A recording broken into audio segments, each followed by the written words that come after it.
I would like to use this to raise another point. All accredited actuaries, hopefully at least, can come up with a number and justify that number.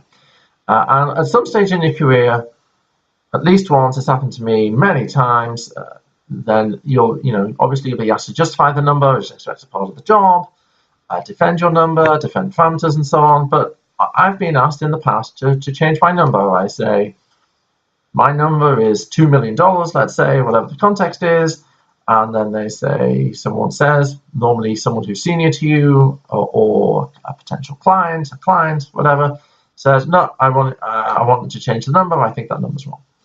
So seasoned consultants and probably industry actuaries, if they're senior enough, will have had this happen before and will know what to do. But I'm just going to say what I suggest you do if you haven't had this happen to you. Okay. So if they come to you and say, can you change the number? The answer is not, yes, I can change the number. And the answer isn't no either. The answer is, why is my number wrong? What haven't I considered? Often you'll get a good reason. There are millions of reasons that you may not have known about or considered. There may be a TPA change, a different billing schedule if you're working with workers' comp or other coverages. Obamacare might have changed something if you're working with MedMal. That's up for discussion. But still, there's a lot of different factors that may have caused a change. You should consider this evidence and you should change your answer accordingly. We're not gods, we're actuaries.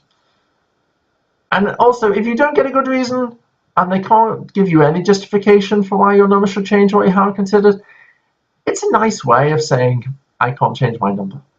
So in conclusion, I hope you enjoyed the vlog. I hope it gave a good summary of a couple of the snappers. It was an hour session, I think, the professionalism session and the Underwriting Collaboration Seminar for the two snappers. There's a lot more audience participation than I've given out here. There was a lot, the snappers themselves were kind of plays with 2 or 3 parts. I took one of the parts. They had a lot of humor in them, which I haven't transferred here because it's not funny. The actuary profession does take professionalism very seriously. There are a lot of very dedicated people trying to make it as interesting as possible rather than saying, let's just read Aesop's from the top together. I think they deserve our respect for that. It is a lot of work. No one's getting paid for this and so on. So I think they should be congratulated for coming up with these snappers and trying to make professionalism interesting.